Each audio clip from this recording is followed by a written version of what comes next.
Hello viewers, my name is Tek Singh. आज हम seventh law of power के बारे में बात करेंगे। एक्चुअली ये हमारे लिए बहुत ज़्यादा ज़रूरी है और ख़ासकर उन लोगों के लिए जो किसी टीम को नेतृत्व कर रहे हो, जैसे पॉलिटिशियन हो गए, सीईओ या कुछ बड़ी कंपनियों के लीडर्स हो गए। ठीक है, ये इनके लिए बहुत ज़्यादा महत्वपूर्ण होता है। उसके पीछे रीज़न ये है कि हम जितने भी रिजल्ट पाते हैं किसी बड़े सिस्टम से या कोई बड़ा रिजल्ट चाहते हैं, तो उसके लिए टीम को नेतृत्व करना ज़रूरी होता है। इसके लिए आप कोई भी शख्स है, वो कितना भी मेहनती हो, उसको रिजल्ट तब तक नहीं मिल सकता जब तक वो सही दिशा में काम ना कर रहा हो।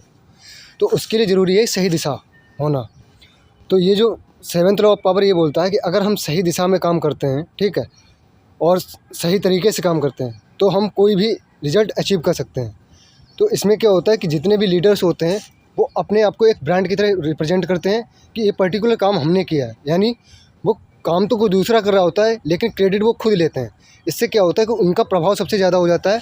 और जब भी कोई काम होता है तो एक वो सेंट्रलाइज फोकस्ड होता है लोगों के लिए कि इस पर्टिकुलर शख्स के पास जाएंगे तो वो काम जल्दी हो सकता है, क्योंकि वो डिसेंट्रलाइज नहीं होता है। यानी कोई भी काम, अगर कोई बड़ा काम हो रहा है तो वो सीईओ पॉलिटिशियन होते हैं, वो अपना नाम ले लेते हैं कि ये काम हमने कराया है। एक्चुअली क्या होता है कि वो काम वही कराते हैं, सिर्फ दिशा देते हैं, ना कि वो काम करते हैं। लेकिन काम करने वाले अलग होते हैं। ठीक है, तो इस तरह से हम देखते हैं कि जो भी पर्टिकुलर शख्स होता है जो अपनी टीम को दिशा देता है, वो ज़्यादा महत्वपूर्ण होता है, ना कि जो काम कर रहा है वो। तो हम आपको बताना चाहेंगे कि कोई भी काम करते हैं आप, ठीक है, तो आप अपने आप को ब्रांड बनाइए। ठीक है, इससे क्या होगा कि जो भी लोग जानेंगे वो आपके बारे में जानेंगे। उन्हें लगता है कि आपके अंदर वो क्षमता है कि आप काम करवा सकते हैं। ज़रूरी नहीं है आप काम खुद कर रहे हो, लेकिन आप काम करवा सकते हैं। और लोगों को काम से मतलब होता है, ना कि आपकी मेहनत से।